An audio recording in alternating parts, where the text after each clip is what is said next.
This is the other thing that people don't think about when they put together a conference is what do people remember? Do they remember if they had chicken or salmon? I don't think so. Right. What they remember usually is that they had an open bar, because they were, and actually I say that facetiously, but that's really a lot of what conferences are about talking to people. And actually what a speaker does is give somebody an opportunity to say, what did you think of that? That was an interesting idea. I've never met you before in my life. Let's talk about it. Yeah, that's one of the things that I'm curious about, like that I think about a lot, and it feels, it's like to me when I think about the work that I do with conferences, what I always tell people is like a conference is about meeting people. Like that's why you have a conference. It's so people can talk to each other.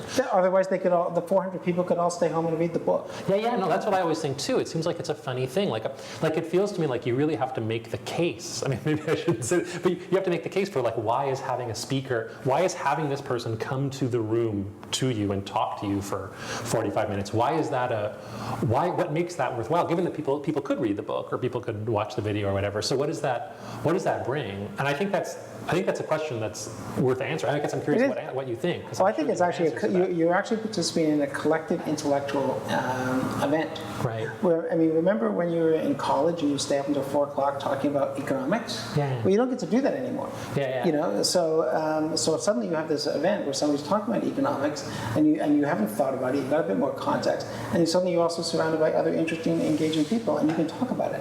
And you can actually, because people forget that thinking is fun. At least if you do it right.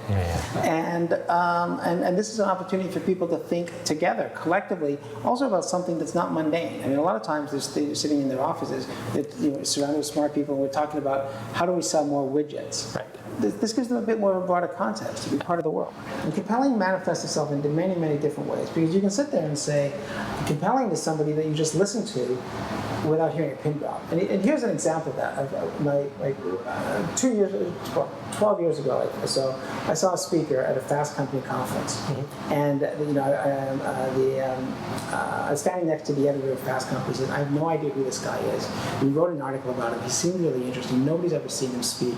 He's in front of 600 of our advertisers. This is going to be a disaster. I don't know what we've done or what we were thinking. He didn't jump up. There's no fire and brimstone and said, "You can be anything you want." He just said, if you treat people with respect and give them the tools they need to do the job, they will perform miraculous things. And then he'd show you a picture, and he'd tell you a story, and you'd be sitting there going, "Oh my God, this is amazing." But that doesn't come across on a 12-inch TV screen either. Yeah. Because that's the other thing that people forget, is a live performance is radically different than what you watch. People do not watch. Like, people will go to a Rolling Stones concert or their favorite artist, and they will laugh, they will be jumping up and down, enthusiastic. You put the same concert on TV and they're bored out of their minds. They won't watch it at all. And Bruce Springsteen on your TV, you don't watch. And ballet on your TV, or live theater is boring on TV but compelling live, because there's a different level of engagement when you're talking to an audience. Again, obviously there are some answers come to mind for me, but I'm curious, what are the things that it gives you to have that person live in the room? Well, here's I can give you empirical answers. You go to the movie theater, and you listen to people as they leave the movie theater. They've just seen the new Jason Bourne movie or whatever. What are they talking about? They're talking about where they should go for a drink. They've actually shared an experience that they're not talking about, because they don't talk about the movie. They say, "Yeah, it was okay," and then they moved on to something else. After a lecture, when I would produce lectures, people would walk out and they were talking about what they just heard. So he said this, what do you think? Or she said that, and then they're having a discussion. They're sharing that intellectual discussion. So I think that's what happened, is that people actually, their brains get, in best case scenario, their brains get turned on, they're engaged, they're actually energized, and they talk to each other.